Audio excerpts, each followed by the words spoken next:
what's your view on the future of the housing market in the U.S. now? Yeah. There are about 70 million homes in America. 50 million have a mortgage on them. The average mortgage is $200,000, so you get about a $10 trillion market. And today, about 20% of those mortgages are underwater. They owe more than what the home is worth. But we're starting to see values come back. Now, I don't know that we'll ever be at where we were, or should we be back where we were in the last 6, 7, 8 years when it was just trading up and so forth. But housing is still, for 2/3 of Americans, the American dream. It's not for everyone to own a home, but I'm bullish on housing. I'm bullish on Americans' desire to own homes. So I think it'll be slow, but it's healing almost everywhere. Is there anything that should be done policy-wise to help it heal?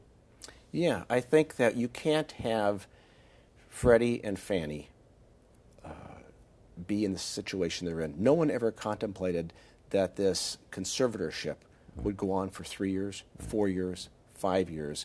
Innovation stops. We need to get on to what the end state will look like. We don't need to do it all at once. We can do it in an incremental kind of way. But there's a couple of principles, whatever it turns out to be. Number one, whoever makes a mortgage, whoever touches a mortgage, should be interested in making a good mortgage. That should be from the originator to the packager to the rating agencies. Everybody ought to be interested in making that a good mortgage, including the borrower.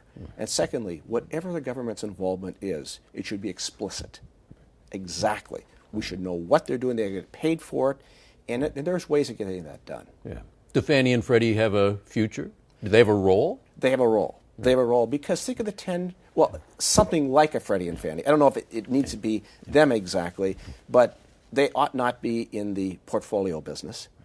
They ought to be in the guarantee business, and they ought to get paid for it, whoever it is, because think of this. We have $10 trillion of mortgages. There's only about $10 trillion worth of deposits in the country. We need a secondary market. And this is an efficient way to put it in the secondary market, get supply and demand matched up. When I got my first mortgage, there were no such things back in the 70s. Money was rationed at very high prices. We don't want to go back to that, but there's a way to get this done.